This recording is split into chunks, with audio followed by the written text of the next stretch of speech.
एक बार की बात है, एक छोटे से गांव में एक प्यारा सा लड़का था जिसका नाम था मोहन। मोहन बहुत जिज्ञासु और साहसी था। उसे हमेशा नई नई चीजें सीखने का शौक था।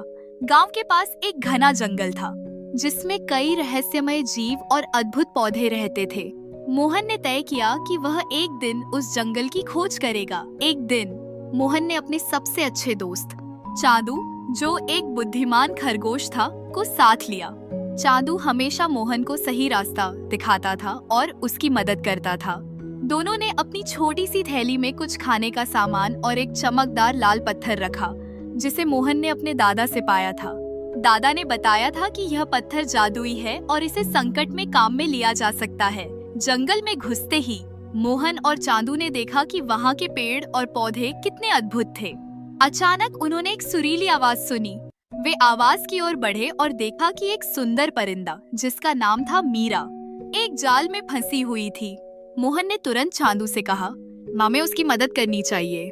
ब्याला चांदू ने कहा, लेकिन हमें सावधान रहना होगा क्योंकि जाल के पास एक बड़ा सांप है।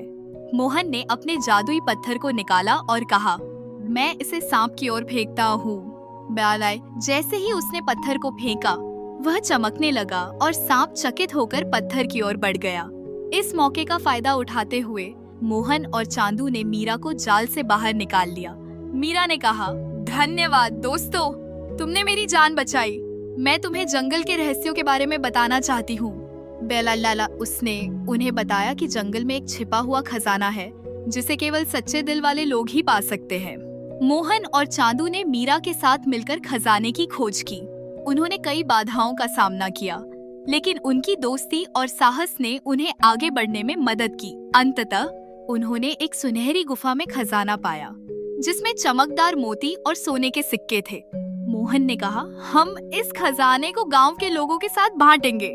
वह मीरा और चांदू ने सहमति जताई। जब वे गांव लौटे तो सभी ने उनकी बहादुरी की सराहना की और जंगल के रहस्यों को जानने के लिए उत्सुक हो गए। इस तरह मोहन, चांदू और मीरा ने न केवल खजाना पाया बल्कि अपने गांव को भी खुशियों से भर दिया और इस प्रकार उनकी दोस्ती और साहस की कहानी गांव में सदियों तक सुनाई गई।